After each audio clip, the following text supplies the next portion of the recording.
2003 in California and across the country, tons of lawsuits, investigative journalism, community organizing, and all the allies that we have in this room and across the country who are committed to ending torture. Building on years of successful advocacy, the movement is at a tipping point where we can envision creating a world within the next 10 years that rejects the use of solitary confinement in our prisons, jails, immigration detention, and youth facilities, and brings the U.S. into compliance, and also develops standards that don't exist because of the Nelson Mandela rules. There have been many notable milestones achieved in our movement because of the persistent advocacy over the years, including the California hunger strikes in 2013, the Nelson Mandela rules that were redrafted in 2015, establishing a ceiling, no solitary beyond 15 days is considered torture. We think it's no days. In 2016, President Barack Obama instituted significant reforms banning solitary for youth in federal custody and introducing stronger guidelines on the use of solitary for adults in federal prisons. And this really marked a critical federal stance against the widespread solitary practices. In 2017, a group of leading organizations, solitary survivors, and experts working to end solitary confinement came together and created what is now the Unlock the Box campaign. We're a national advocacy campaign dedicated to ending solitary in the US, and now we're operating in 23 states. We started in 4. Since 2018, there's been widespread legislative reforms. Nearly 100 pieces of legislation across 40 states have been passed, restricting or abolishing solitary confinement totally. We started tracking on we have a dashboard now that we started tracking all the legislation back to 2009, and there's been over 1,000 pieces of solitary legislation introduced. So we're certainly seeing these widespread reforms obviously happening here in New York and then other places. States like Nebraska, Pennsylvania, and Louisiana have prohibited solitary for vulnerable groups, including young people, those with mental illness, the LGBTQ community, and pregnant women. Others, such as New York, Connecticut, and New Jersey, have set legal limits capping solitary to no more than 15 days, aligning with these international standards I just talked about. Notably, New York City has recently achieved a landmark victory by voting to completely eliminate solitary confinement in all city jails. Thank you to those of you in the room, who I'm sure there are many who contributed their time and efforts to getting that and HALT passed as well. It has become a model across the country. And the states that we work with in these 23 states typically use HALT as the model for their own legislation. So it's making a huge difference across the country. We're seeing better legislation being introduced and more legislation passing. States like Washington State and Maryland. I see a lot of Marylanders in the house. I'm from Maryland. Good to be here with you all. These states have enhanced reforms by establishing independent oversight bodies and monitoring to enforce new solitary confinement policies.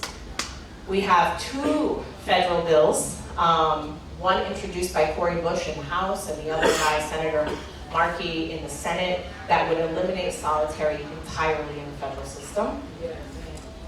And we have popular media outlets like the Washington Post, NBC News, Now This, last week tonight on John Oliver, Capital B News, Truth Out, Teen Vote. They've all been covering solitary, but what is more important is they're calling for its abolition. So we are at an imminent tipping point in public opinion. I like to tell people we are so close we can taste it. We've already won the moral argument on solitary, so that's a victory. I'm done. So we've won the moral argument. There's only one side to solitary. We all know it's bad and torture. And now we need the public on our side as well, and we're getting there, and we're seizing this moment to make it a reality. Some of the last thing I'll say is we've employed legal challenges, public awareness campaigns, lobbying, coalition building, all kinds of different strategies that are really working to move this issue forward, both in the public and legislative space, and I'm looking forward to having this conversation with you all today. Thank you so much.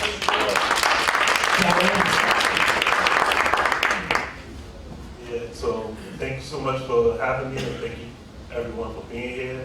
So my role in the work of advocacy is to raise awareness about our brothers and sisters, our mothers and fathers, our sons and daughters who are basically suffering and dying in the last penal colony in the United States, known as Rikers Island, and to defend their human rights.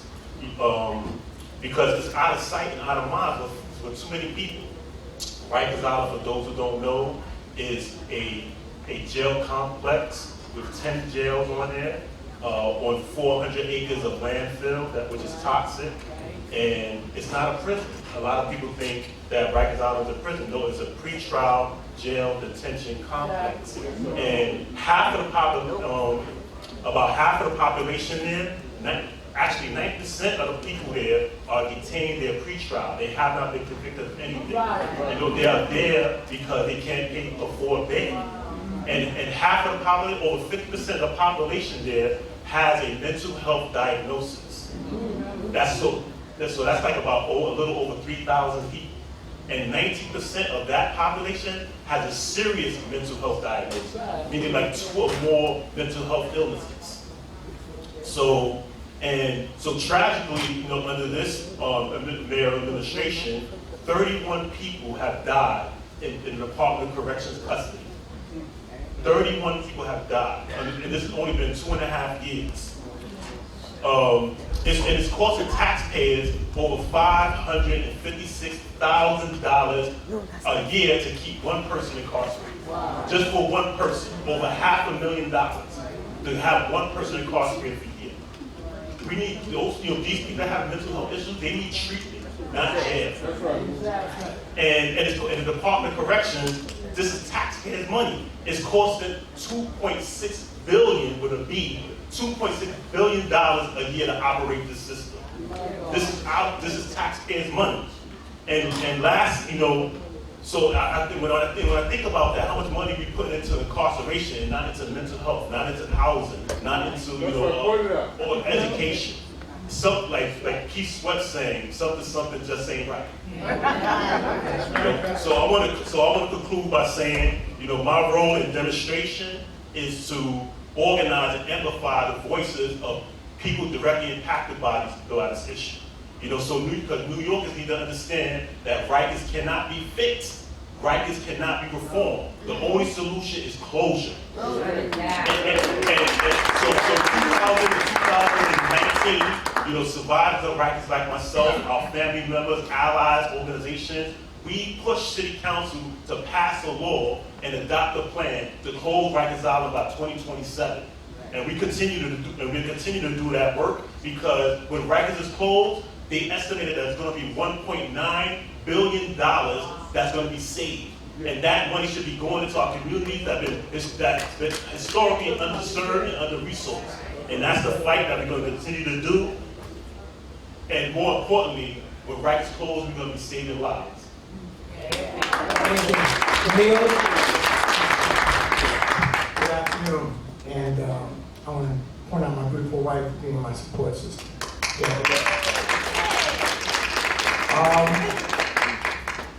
This advocacy and this demonstration is real.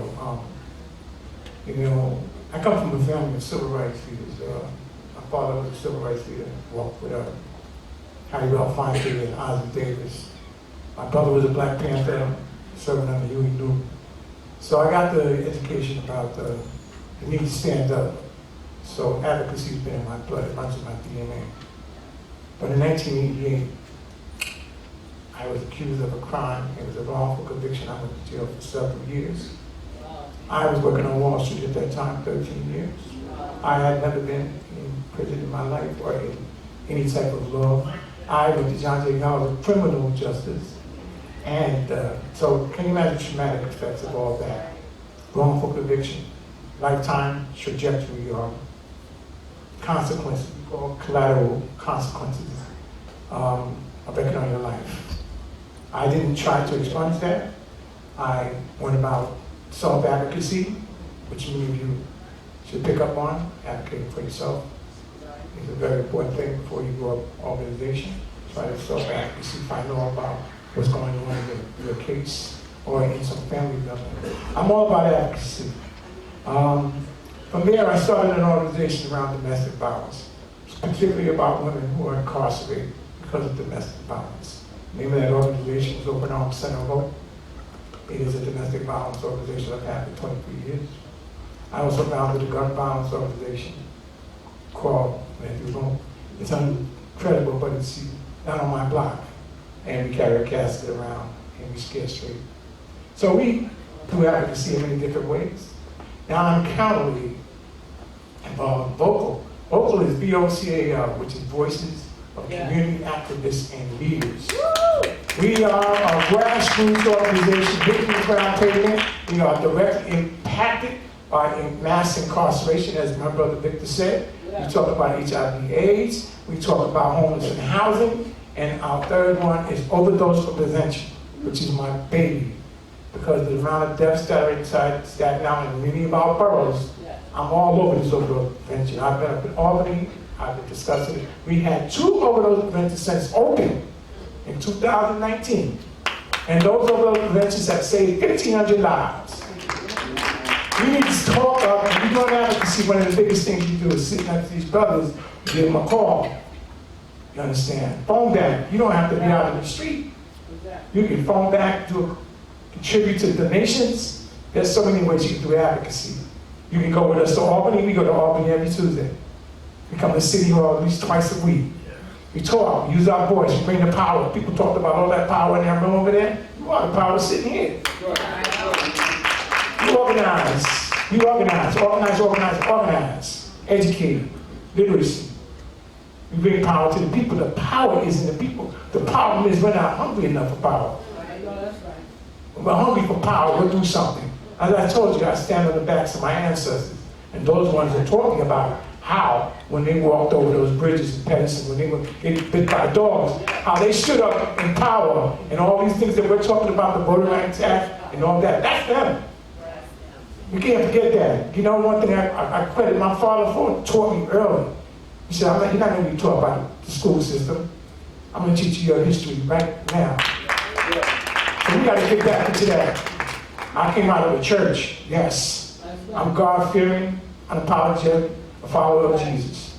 That's who I am. And I bring it every time I come, my spirituality. Because when I bring the legislation, I'm bringing spirituality. I need my strength, and my strength does not come from another man or woman. My courage comes from me, and my strength comes from my God. So when you want to stand up and do the right thing, stand up, speak up, and show up. Have a good day. Thank you. Thank you. And last, in the demonstration, he brings a different lens of demonstration because of his arena, his level, his access, his amplification. Donnie Glover, the mayor of Maryland.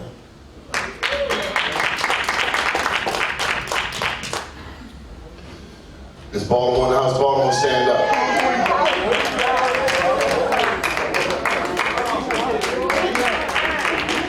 We read in the papers and hear on the air of killing and stealing and crime everywhere. We sigh and we say as we notice the trend.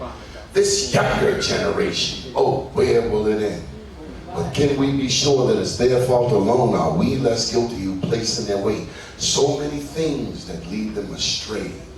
Too much money, too much idle time, too many movies of passion and crime, too many books not fit to be read, too much evil in what they hear said, too many children encouraged to roam, and too many parents who won't stay at home. Kids don't write the movies, they don't write the books, they don't paint gay pictures of gangsters and crooks. They don't make the liquor, they don't make the cars, they don't make the drugs, they don't make the bars, they don't make the drugs that muddle the brain. It's all done by older folk, greedy for gain. Delinquent teenagers, oh, how we condemn the sins of the nation. We blame blame on them. By the laws of the blameless, the Savior made known who was there amongst you to cast the first stone. For in so many cases, it's sad, but it's true.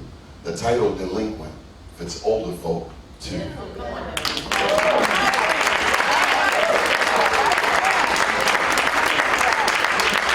We established a news website back in 2002. It's bemorenews.com. We have a 5-point agenda. Black business, public education, returning citizens, affordable housing, and universal access to health care.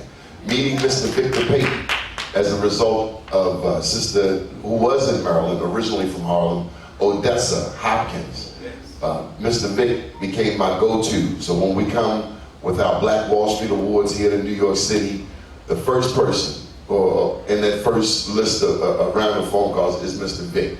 If you've ever seen this man walk down Malcolm X or across 125th Street, people start calling his name. Hey, Mr. Vic, because he's been an advocate for those behind the walls. And let me tell you, if your language is not right, if you say the wrong thing, he will correct you. I know not to say, sir, it is a returning citizen.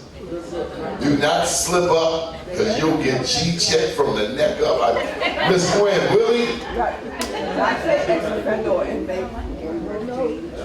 I just want to say that we all have the power. As has been reiterated, we all have the ability to talk to the people from the state legislature, the people from the city legislature, in whatever city you're in. So I implore everyone in this room to get the phone number of your state representatives, your local representatives, get their cell phone number, get their girlfriends, get whatever number and call them and donate to their campaigns.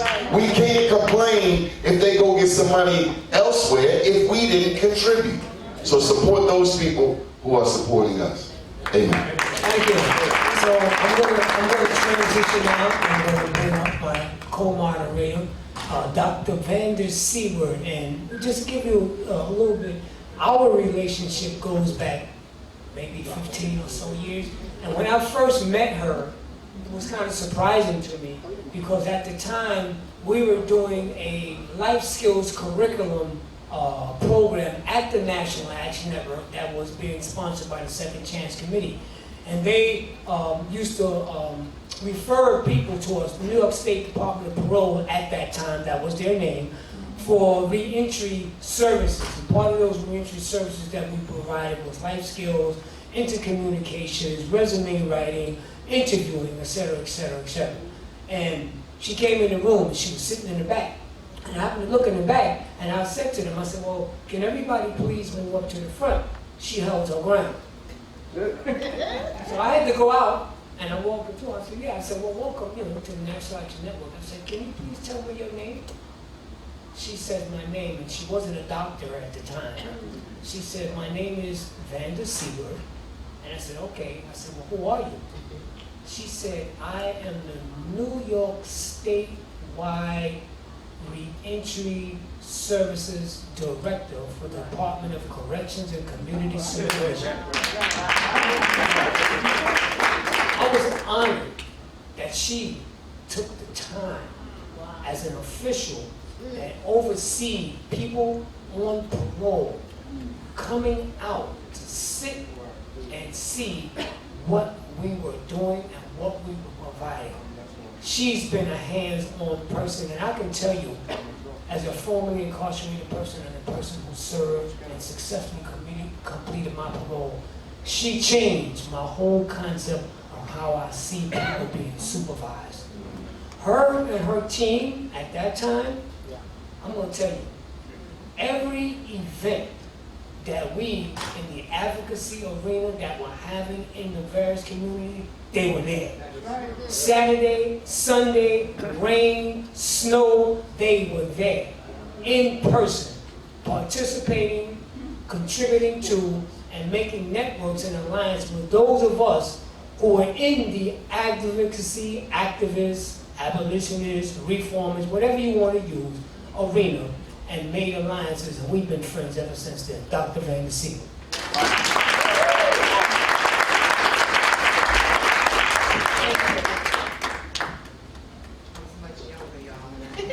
black hair, so things have changed to some. My mom is back up, that's all that matters. So without further ado, we're going to continue with the next phase of the discussion, which is, you've heard about advocacy, you've heard about the different things that the panels have been doing, you've also heard how they have to go about doing the advocacy, and it's a lot of on the ground work, it's a lot of in your face work. But now let's go to the next phase, is after all the advocacy is done and they've captured the air of the legislation, what does that process even looks like? So now we're going to go to the next phase of questions, and these questions are for our legislators. Briefly share with us, from your perspective of your work, what it takes to transform legislation into law. And I will start with Assemblymember Eddie Gibbs. Hey, good afternoon, thank you. Can you hear me? Yes. Is that better? Yes. I'm gonna do it like that, take it off. Well, first and foremost, thanks for having me today. My name is Assemblymember Edward Gibbs. I represent the 68th Assembly District in East Harlem. It's been a pleasure, it's been a ride since my election. I made history 2.5 years to 3 years ago as the first formerly incarcerated New York State Legislature. Before I answer the question, Doc, I just want to talk about a few things. So there's a movement going on, and I don't think Victor touched it. Yeah, I am the first here to represent New York State and New York City as it relates to the state legislature. But we have a movement going on across the city, along with my second chance Democratic Club. We have a speaker in the House of Virginia, Don L. Scott, who's the first formerly incarcerated, not only legislature in Virginia, but speaker. African-American speaker, formerly incarcerated. Yeah, powerful. We also have Ms. Tara Simmons from Washington State. She's the first formerly incarcerated female in that state, in Washington State. And we also have 2 other sisters in Rhode Island who are formerly incarcerated, but also state legislatures. And our girl, Yolanda, just won the state Senate seat there. So we're making moves, and Second Chance Democratic Club, along with the Second Chance Committee over at NAN, is doing some great things across the state. So I just wanted to thank Vic for his advocacy and the movement. To answer your question, Victor mentioned earlier, we must change the modality from punitive to rehabilitative, right? That deserves a round of applause. We have to, it's imperative, because when you think about, let's look at the theme, demonstration to legislation and implementation. You're looking at 2 young men right here who did just that, right? We went from being part of the system, we came out and learned from the system and added to legislation. He's gonna get into his laws, and I'm gonna get into mine. And also, we implemented what we learned from the past into legislation. So I would say the criminal justice reform movement in the United States has been a long-standing effort to address structural issues within the criminal justice system, such as racial disparities, police brutality, over-criminalization, mass incarceration, and ineffective rehabilitation programs, which causes recidivism. Widespread protests and demonstrations such as the Black Lives Matter movement have brought national attention to issues of systemic racism, inequality, and the need for reform. These public outcries have pressured policymakers and the public to take action, leading to the introduction of various reform bills and legislations at different levels of government. Transforming our criminal legal system to implement change is crucial now more than ever. Collaboration, negotiation, and compromise often play crucial roles in shaping legislation into law. And I want to stick a pin into it right there. So when I first got elected, in the New York State Legislature, there's 150 members. You have 149 professional doctors, prior lawyers, prior whatever in their field, professionals, and then you have me. My perspective versus their perspective, having been formerly incarcerated, I know some things that they didn't know about corrections. I know some things they didn't know about street. So my street credibility outweighed all their degrees. And I was able to implement that during my legislation.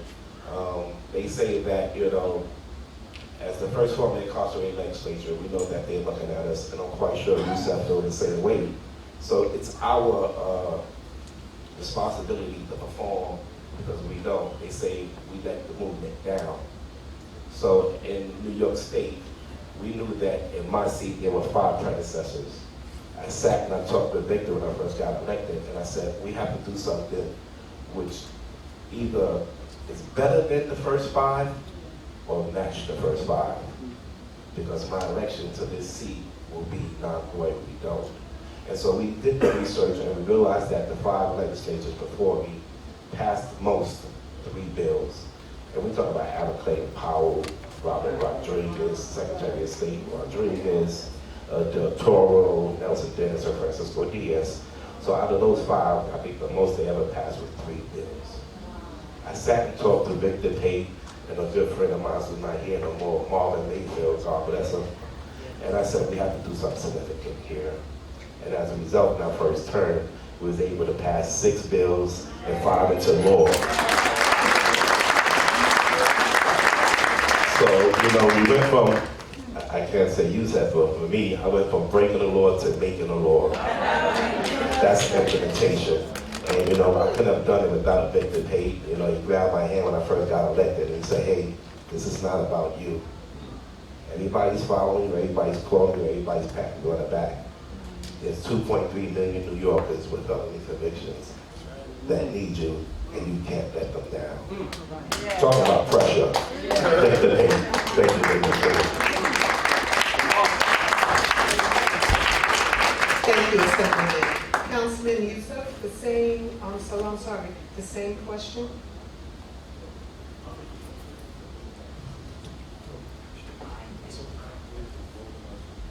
I want to maybe first just greet everyone by saying may the peace, mercy, and blessings from the owner of all peace, mercy, and blessings be upon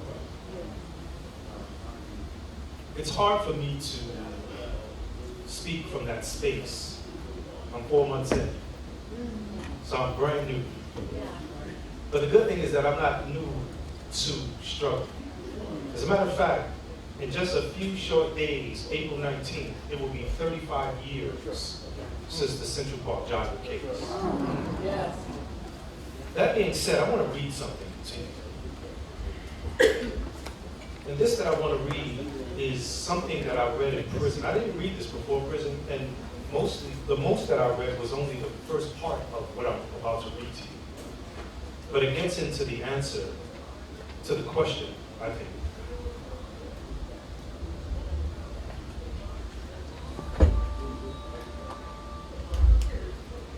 That just means that the prayer is coming in. Yes.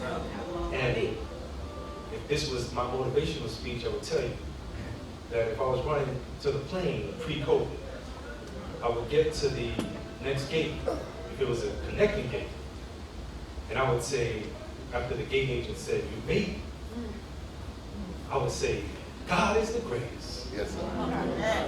And she would probably say, that's right, and give me a high five. Come on down and go on your plane, sir. Thank you.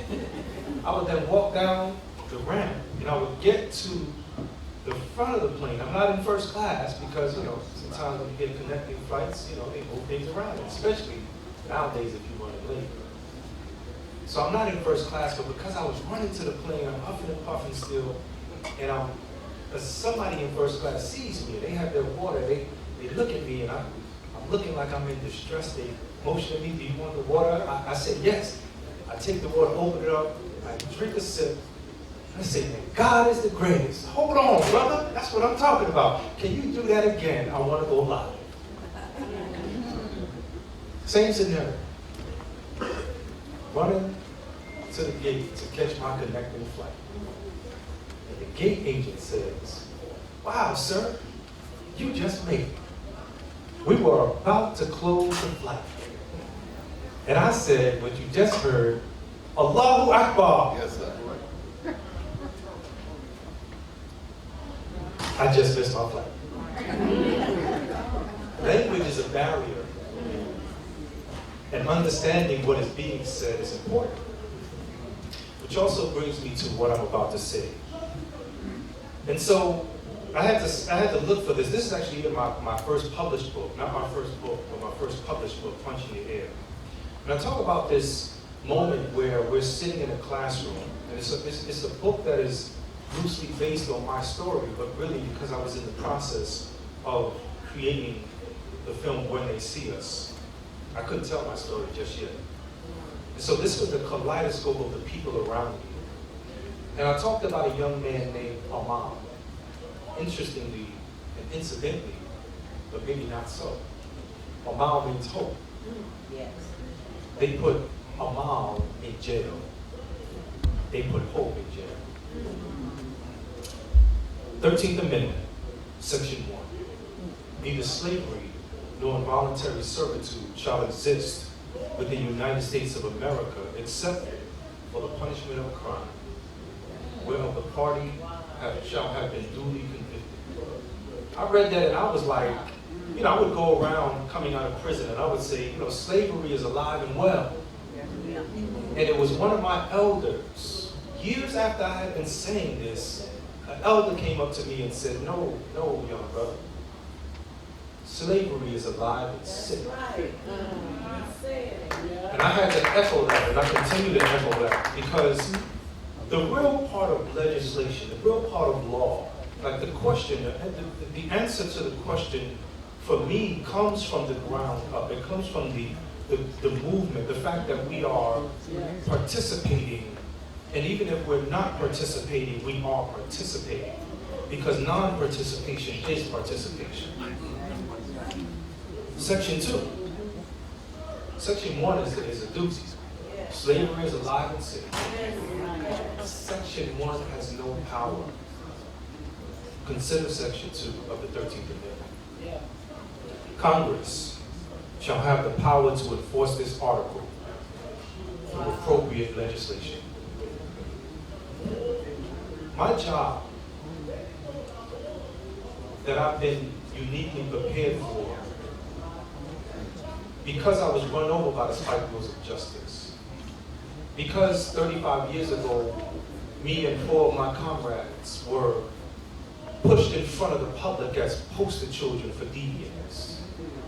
My job is to look at things from a different side and add to the greater good. I call it righteous collaboration. And so yes, I'm a city councilman, but my lens that I look through is that I'm not a politician. So therefore, this will not be politics as usual. The lens that I look through is a lens that knows, in fact, with certainty, that we are right now inside of someone's 100 to 300 to 500 year plan. And so how do we get out? How do we fight back? Right? Oftentimes it's called the criminal legal system, but if you slow it down long enough, you'll understand exactly what it is. It is the criminal legal system. Kind of told on itself. Matter of fact, I used to call it the criminal system of injustice. But the ultimate task and the ultimate answer is that we've been, and I wish my mother was here in the audience because I take a lot from her. But my mother said this to me, and I'm going to attribute it to the author that I heard it from. My mother said, we've been waylaid in the melee. So what does that mean? It means we are at war. This is a poem that I wrote while I was in prison. And a lot of the poems that are in this book, this is my first book that I published, but I self-published it. This book was really something that continuously gave me life. I would, in my most strongest times, I would pick up a pen and write. And in my weakest times, I would reach for what I had written so that I could resuscitate the life that had not yet been snuffed out. So this is called Heartbeat. We are at war, the bulk of which will not be physical, the bulk of which is mental. Psychological warfare to make me accept you as better. Like your ice is cooler or water, whatever. They're holding court in the streets. This time, court will be sweet. We will not accept defeat. The signal will be your heartbeat. And as I just close on this piece, I would be remiss if I didn't mention that I heard one of the perhaps most powerful poems that I could ever hear. And it was by a young man named The Teacher. And it was about prison. And he said, prison life in many ways can be likened to the wind. If the life inside becomes still warm, the womb becomes the tomb. The answer to the question is this. We have to organize. Even if you don't want to participate in the vote, you got to organize our community so that we are not waylaid in the melee and stay that way. We got to resuscitate the very soul that is still there in our life because they want us to be counted out and therefore look over and look past. Because when you look at the place that I represent, the 9th District, Harlem, the very place that is known around the world, that if you say you're from New York, people lean in, and when you tell them you're from Harlem, their eyes widen. They know that you are special, even if you just got here. You're from Harlem, the place that we know around the world, the place that is representative of the first Renaissance. We need the second Renaissance to be reborn. And so we have to participate. We have to take all of the issues that we've been talking about, right? I'm overwhelmed because I wrote the number down. The taxpayers are paying $556,000 a year, $2.6 billion a year to operate. Last thing, Raymond Santana. And I gotta say this way. I met Raymond Santana in prison. They made us believe that we knew each other. I met Raymond Santana in prison. Raymond Santana and I were on the stage once. Raymond said, he said, you know what, you said? They want us to occupy jail cells. They make it easy for us to occupy jail cells. It costs $200,000 a year to house a youth in prison. At the time, it was $50,000 to house an adult in prison. How much does it cost to go to college? So alternates to incarceration have to be part of the plan. They want us to occupy jail cells, and our parents and our elders and our loved ones want us to occupy college dorms. That has to be the goal. Because we have to think our way out of this. And lastly, we have to see it. And that sight that we have to see it with is not with the physical eyes that we have, but by the faith we know we all come from. We come from a faith, into faith in fact, that says let go and let God. No weapon formed against us shall prosper. But why and how is that? Because we have to let go and let God. We don't have to be enraged by it because they want us to be angry and upset. They want us to become bitter. But being bitter, just like we referenced our good brother, our good friend, the former president, who's now an ancestor. He said being angry and bitter is like drinking poison and expecting your enemy to die. So do not allow the emotional state, that moment, to wreck the rest of your life. But think about this. If you can't see it, you can't be it. Therefore, project yourself into your future self, 50 to 100 years out. What do you want that life to look like? And then go further and include your children's children's children's children. Give it to people. I'm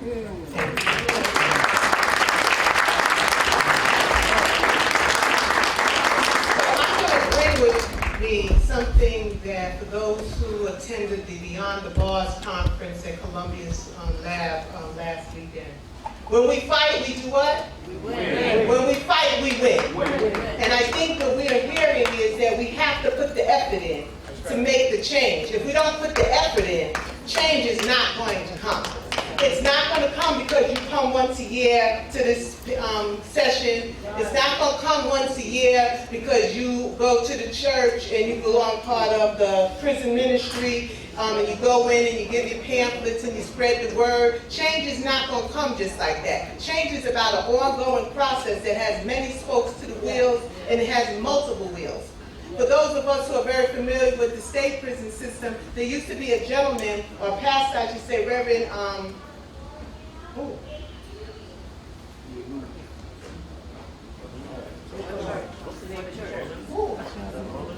no, Reverend, that did all the programming.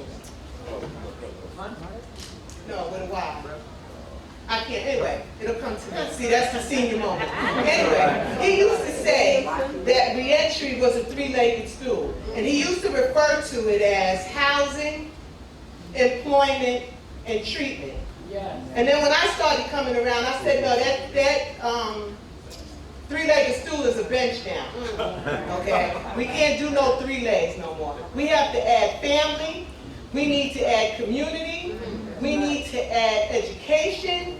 You name it, we need to add. And as we see the needs arise, we need to keep adding the legs. Because the more legs a bench has, what happens? The more sturdier it is. You and I both know you sit on a stool and you lean too far to the left, to the right, to the front, to the back, you all gonna fall over. I don't care how small you are. You know? But I think as we go through this process and we listen to what the panelists have shared with us, it's really about a lot of hard work and effort that goes into putting these laws and these policies in place. And I think one of the things I've always said is we have to know our place.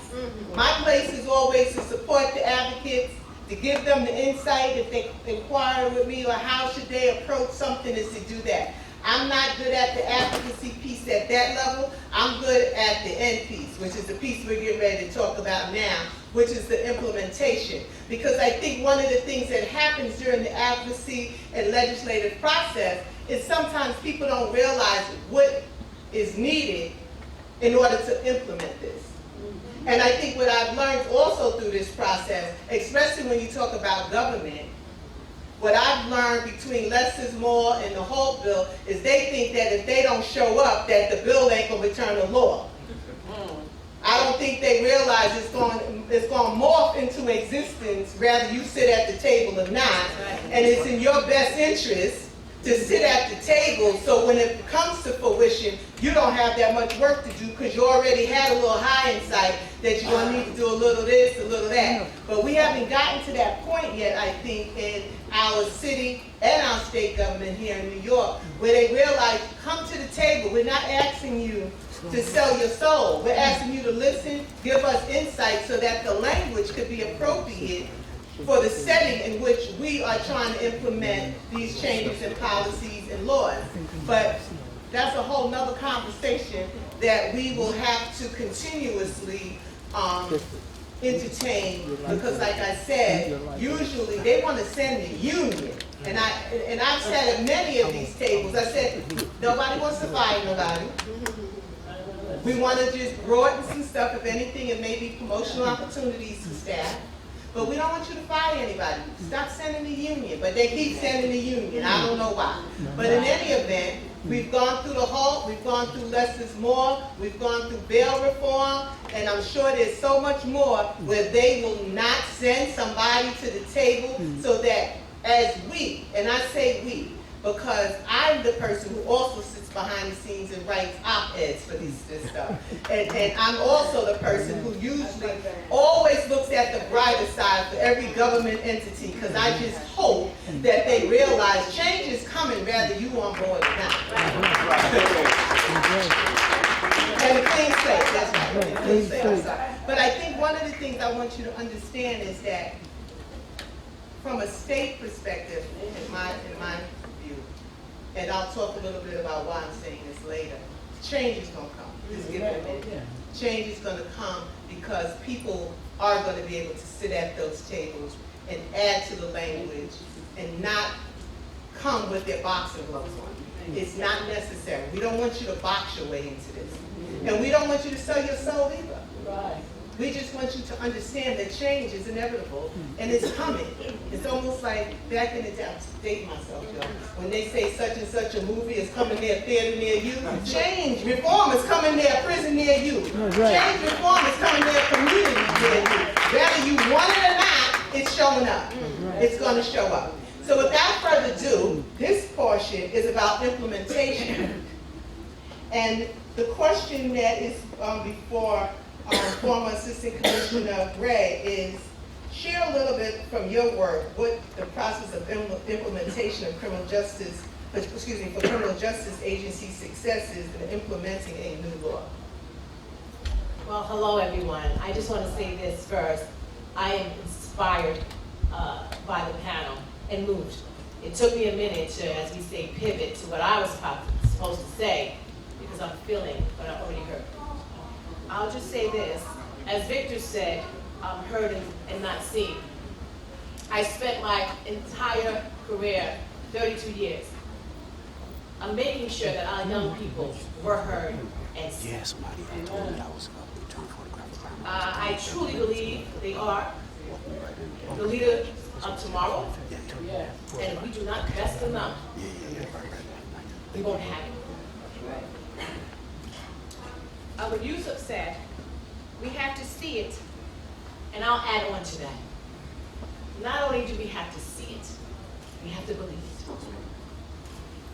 And one thing that I've done with my young people at the Department of Probation, I gave them hope.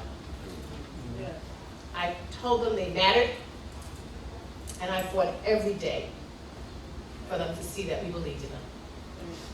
And that includes the probation officers and the leadership in juvenile operations, which is our young people between the ages of 7 to less than 18. That is where the work has to be. I was honored to take the lead, and I'll talk quickly, take the lead when the legislation passed to raise the age. At that time, it was 2017, it was passed, and it was 2 phases that we had to do. 2018 was for our 16-year-olds, and 2019 was for our 17-year-olds. We lobbied for it, and we believed in it. Because we believe that our young people between those ages deserved age-appropriate services.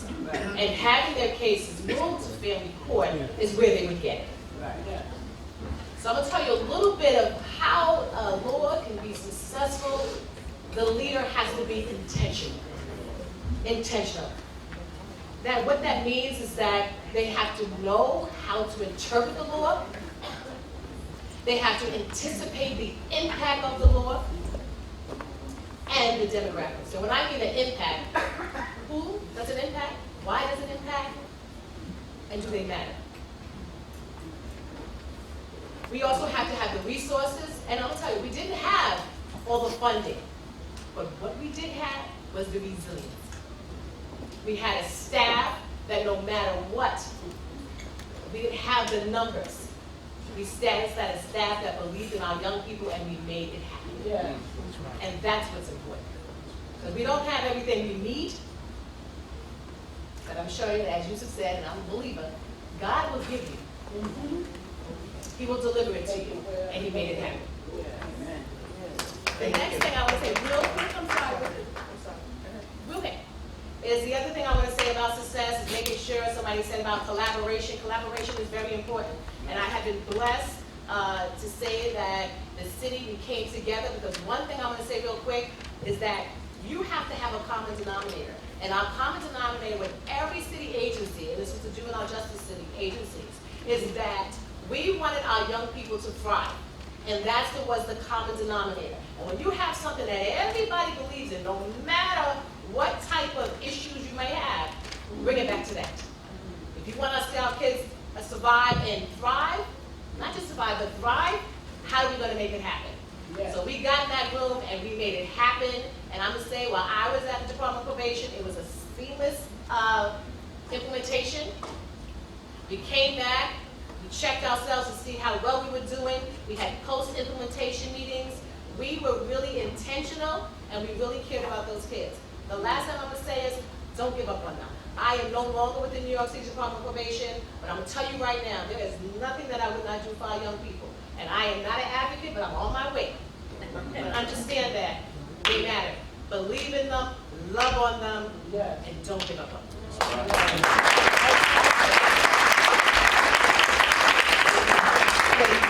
Just to do a quick info. As former Assistant Commissioner Gray is now part of the Criminal Justice Program at Kingsborough Community College. She's one of our adjuncts.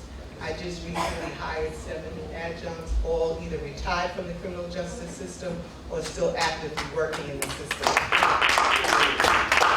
Our goal at Kingsborough is taking part of my retirement theme was passing the torch.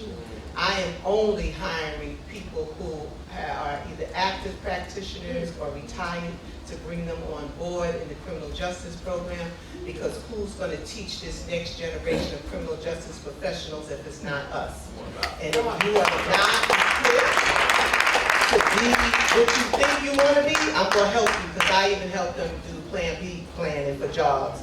Because just because you want to be an officer or correctional or PD don't mean correction wants you, and it don't mean you really know what you want.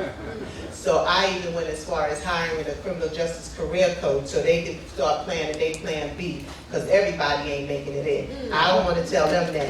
Somebody else is going to tell them, but they'll be prepared when they need things for it. So what I want to do is have the panel give their final statements, and then we're going to open up for Q&A for a few minutes, and then Victor will come, right? Yeah, I think Victor will come. So what for the essence of time, what I would like is for y'all to give us one word, if possible. I know legislators like pastors, so I don't know, you may have to do 3 words, you know.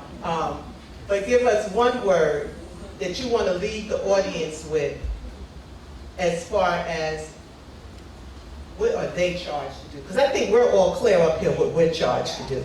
But what are they charged to do? You think I should do 3 words? I've seen you counting. Okay, we'll do 3 words. That's like amen, amen, and amen. Okay, so we'll give each person 3 words that they want to leave this audience with. We can start with you, from Jessica.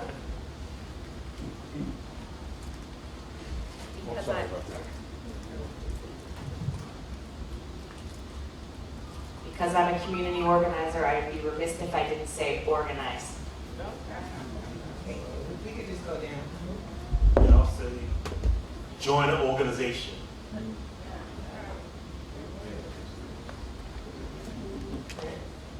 Prayer and God bless. Negotiate for another word. Go ahead.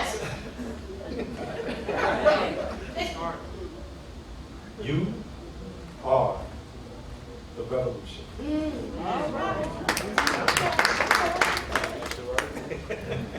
Extra word counts. I'm gonna say, demonstrate, legislate, implement.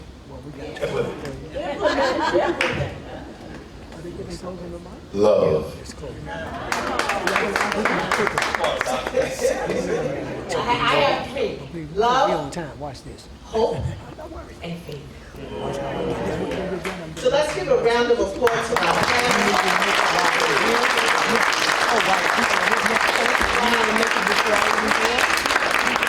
Open up the floor for Q&A. Just give us 2 seconds. While we're doing that, I was going to, just a few people right here, but while we're doing that, I just want to say this because I'm going to let Victor close it out because of time. Okay.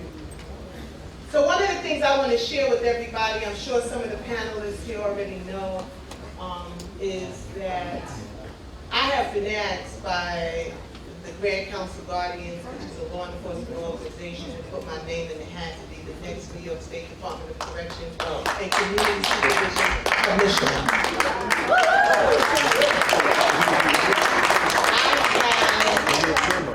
Had many people on the floor, on the ground, doing all kinds of work to make sure that the word got to the legislators at all levels. Somebody said to me the other day, well, you know, the Assembly doesn't, really have much to say on this. I said, yes, they do, because they talk to the senators. I said, and if they have somebody that they would like to suggest, they could always talk to their friend who's the senator. This is a movement that is unusual for New York State, because normally somebody just slides in the spot. Usually there's nobody on the outside that's even thought about. But if this comes to fruition, I will be the first African American woman to take that position. I have some cards and stuff that I'll put out to you, but I'm going to leave one thing with you, and I just was on it last week, and I need to say this to you. Taking a little piece from Congresswoman Shirley Chisholm. I am not going to be the commissioner for the black people, although I'm proud to be black. I do believe in women's rights. Because I am a woman, I'm equally proud of that. But what I am most proud of is that after 35 years of being in the criminal justice arena, I am respected on all sides of the table. And what I'm also most proud of in these 35 years is I have been unbought and unbought. Because I work for the people, not the prestige. Victor? All right. Thank you. Thank you, Dr. Stewart. Now you know why I always pick up for my co-moderator. So really quickly, I want to do something that off script, and I would be a little bit remiss if I didn't do it. And I have to do this, and you know I'm going to do it. This gentleman that you see over here with this camera, he is also my comrade. We work for the same organization, National Religious Campaign Against Terrorism. His name is Johnny Perez. He is the director of the U.S. Prisons Program of the National Religious Campaign Against Terrorism, as well as the founder and CEO of One Day Photo, Johnny Perez. He's a hell of a lad. Let me tell you that. He's on a national level. So really thank you everybody for being here, and special thank you to all of my esteemed panelists who I have different relationship with. You know, Eddie Gibbs, I come to his office. I'm gonna see him Monday. Get my candy ready. I'll be there. Dr. Yusef Salam, who I've been seeing everywhere. You know what I'm saying? It's always a pleasure to see you. My fellow comrades, Neil and Darren, and of course my comrade Jessica, who expanded the solitary confinement campaign to heights that, I never knew she was going to go, but when I first met her, she just struck me as somebody who was going to get the job done, and believe me, she's getting the job done. We ain't playing no games in solitary confinement. And Janine, who I just met for the first time, and hearing her, I'm so impressed, and look forward to seeing you in other meetings. And of course, my man, the mayor of Baltimore, Mr. Donnie Glover, who we always talk, we on different planes. I've been on his podcast shows, and he always calling me up and asking me questions, and I try to give him as much help as I can. But this is a dynamic brother. His Maryland group here, thank you for coming here, of course. And where's Gwen? She left. Oh, she's on the line. She was my panelist last year. I met her when she came home. We went to Atlanta together. We participated in the conference of all formerly incarcerated persons about re-enfranchisement, especially as the vote pertains to us who have been impacted by the criminal legal system. So thank you again for being here. So all that we ask is please keep it brief, don't give a testimony. 3 words, right? 3 words? Yeah. Thank you to all panelists. I just have to point out that I believe the closed Rikers conversation has two elements of dishonesty to it. The first is the public is being sold a bill of goods that closed Rikers ends the problem, when in my view, all closed Rikers does is transfer all the problems that exist in Rikers, transfers them to these new jails that are built in the borough. The second part of it that is dishonest is not one person who's part of that conversation has said to us what's going to happen in Rikers once it closes. Yeah, I can answer that question. I get it all the time. Can you hear me? All right, there you go. So to the first question, it's not just about closing buildings. That's true. It's also about changing the culture of violence. You know, Department of Corrections is about retraining people. It's about mental health, getting people who have mental health treatment and not jail. So it's a bunch of pieces. If you go to campaign to closerikers.org, you'll see I think it's like a 30-page policy brief of all the elements that we need to do in order to address this issue of Rikers Island. So you're correct. It's not just about closing buildings. It's about saving lives and giving people who have mental health issues the treatment that they need. So it's secondly, what's going to happen to Rikers Island when it's closed? If you go to renewablerikers.org, I believe. So right now in our city, there's this thing called peaker plants. And so when the city's utilizing a certain amount of electricity, these peaker plants go into effect so the city won't black out. But the problem is, one, they're mostly in black and brown communities throughout our city, and two, it zooms toxicities into the atmosphere. That's why you have, in the South Bronx, people have high asthma rates and things like that because of peaker plants. They contribute to that. So the vision for when Rikers is closed is renewable Rikers. Is to create green, sustainable energy on Rikers Island, like windmills, solar panels, etc. So we can get rid of these peaker plants and have a green, sustainable infrastructure on Rikers Island to power the city. That's what's going to happen. And we got to fight and organize for that. It's not going to happen on its own. We say when we fight, we win. This is why it's important to have people like you organizing and telling us the information around it so we don't just keep on running with the misconceptions. That's a wonderful thing, because that's a lot of the problem. We don't, we just see we go close Rikers and then we don't know, what you was talking about, the agricultural or the environmental piece of it.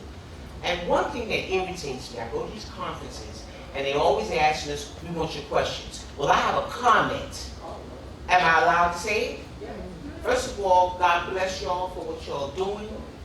This is tremendous, and we the only ones that's going to save us, people that look like us. But I wanted to say to Brother Youssef, I have a lot of respect for you. You're the councilman. This may not be the place to bring this up, but I was at that.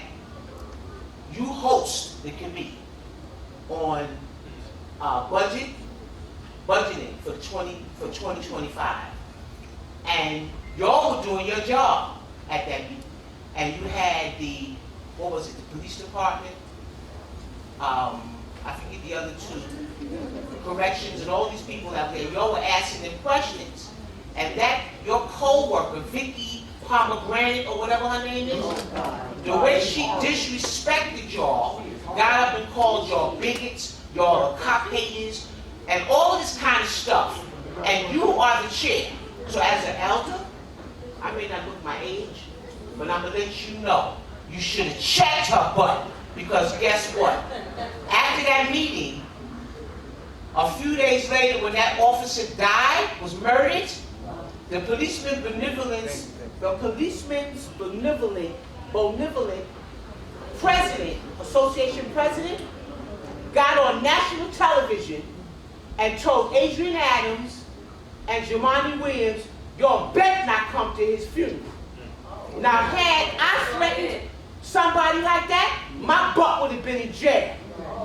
That benevolence association president told them they better not come to his funeral. I don't think Youssef is leaving after this. You can have this conversation offline. You should have checked her as the committee leader. Thank you. Thank you. We heard you out, sis. Let's get through this. For the future, you the man. Let's get through this, sis. Thank you. One of the things, so we get the next person up, I need to let you really understand really quick. There's a time and a place for us Come on. who sit in positions to respond. And one of the things I learned early in my career Respect. is as a black woman or a black person who is of size both this way and height, that I need to be mindful of my comments because I don't never get the opportunity to say that I'm passionate about my work. They will automatically say I'm angry or I'm aggressive. So we have to, in our role sometimes, play our cards a little differently. Because we never want them to change our narrative. Because unfortunately, for us, people like myself, people like Assemblyman Gibbs and Yusuf Salam, I told you they shouldn't be here. Because that's the thinking. So sometimes don't think we folded, because we did. We're just trying to pick our battle appropriately. Okay? So you know. Yes, go ahead. I'm gonna have to explain this again. Everyone has 30 seconds, whether it be a question, comment, or a concern. And I don't want to pull the mic away and feel disrespectful to all of y'all because I am younger. So let's just be respectful and mindful of the structure. Absolutely. I just want to, my name is Eugene Majame, National Action Network, the president, Nassau County. Just want to make you aware of a very a recurring problem recently, under the table, nobody, not too many people know about it. When a lot of our black males go before certain judges, the judges don't like where they're coming from, or they're trying to represent themselves. Automatically what they do is they reassign them to a psychiatric institution, and there's absolutely nothing wrong with those individuals. And they get all white psychologists, all these statements.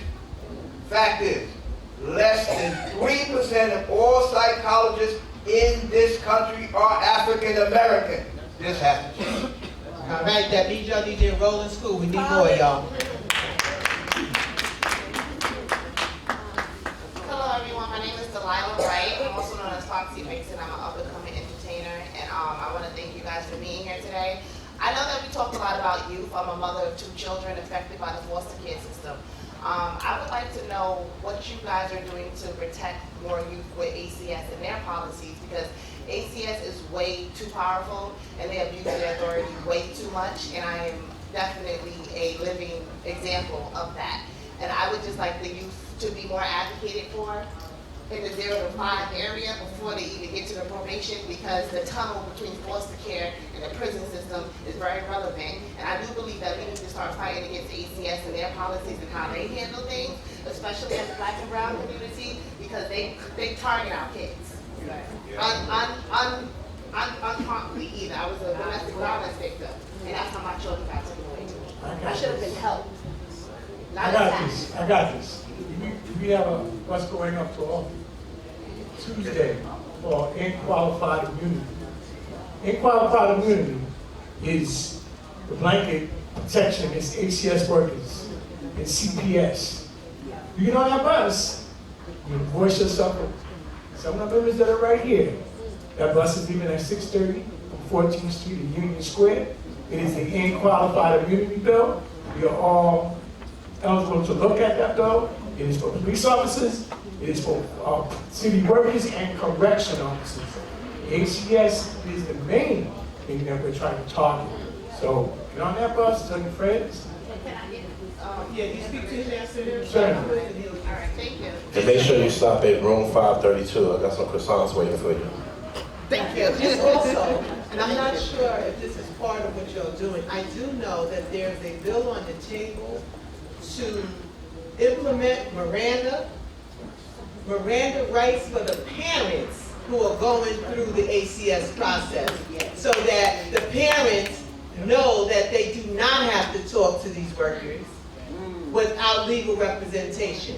They're in the midst of the activist part, so you need to, if you reach out to me, I'll connect you to who I know is part of that, but that's something else that's happening, because a lot of times these parents are being interviewed and all kinds of questions are being asked, and at a later point, they're being held against them. So there is some stuff, but we will take Her notes. name is Joyce McMillan. She's doing the ACS, and she's doing the Families with Care, and she's doing the Miranda. Thank So you you. want to contact Joyce McMillan. Okay, sorry, ladies and gentlemen, we only have space for 2 more questions. I apologize, and right after we finish here, there's a young entrepreneurship panel happening in the next room, and we're asking that everybody transitions over there or goes outside because we have to flip this room for the Thank you. Hi, I hope you already know, my name is Gwen Levi, but I'm with the Baltimore Community Chapter, man, the newest chapter in the NAN family. So, but my question is not a question, it's a comment. We in Maryland have been fighting to end solitary confinement, but our legislature is, we've got some bills passed. We did some legislative fighting this year. We got some bills passed. We got an ombudsman bill, oversight committee bill passed. But we had tried to get some second chance bills passed, and we failed. And we want to say that we failed to get them passed this year, but we will continue. And I'm saying to all people here, go and find out in your communities. Find out, have some listening sessions. Find out what's going on in your community, what needs to be legislated, and find those legislators and get them behind you, so that you can get the bills passed that you need. Because without legislation, we cannot do the work that we really need to do. Unless we change these laws. Right now, they just passed a law in Maryland that's gonna supposedly correct the juvenile justice system. What it's gonna do is incorporate out from 10-year-olds into that system. We got to fight those kind of bills. They did mass incarceration, they blamed it on the war. They blamed war on crime, and they came up with mass incarceration.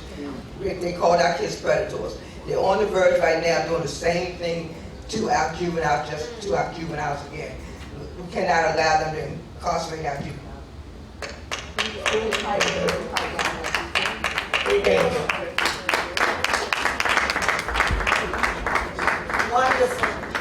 Wonderful panel.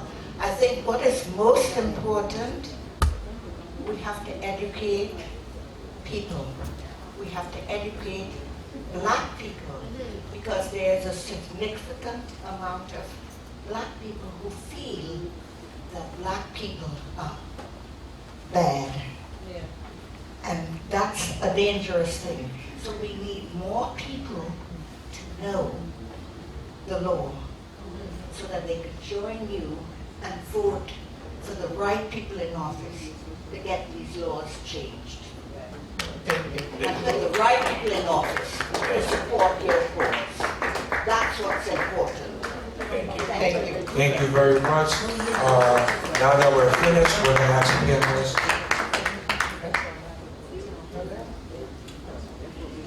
So I want to thank everybody for coming out to this panel. For those of you who've been coming over the last many years, I'm not going to say few years, I want to thank you for supporting us in this panel.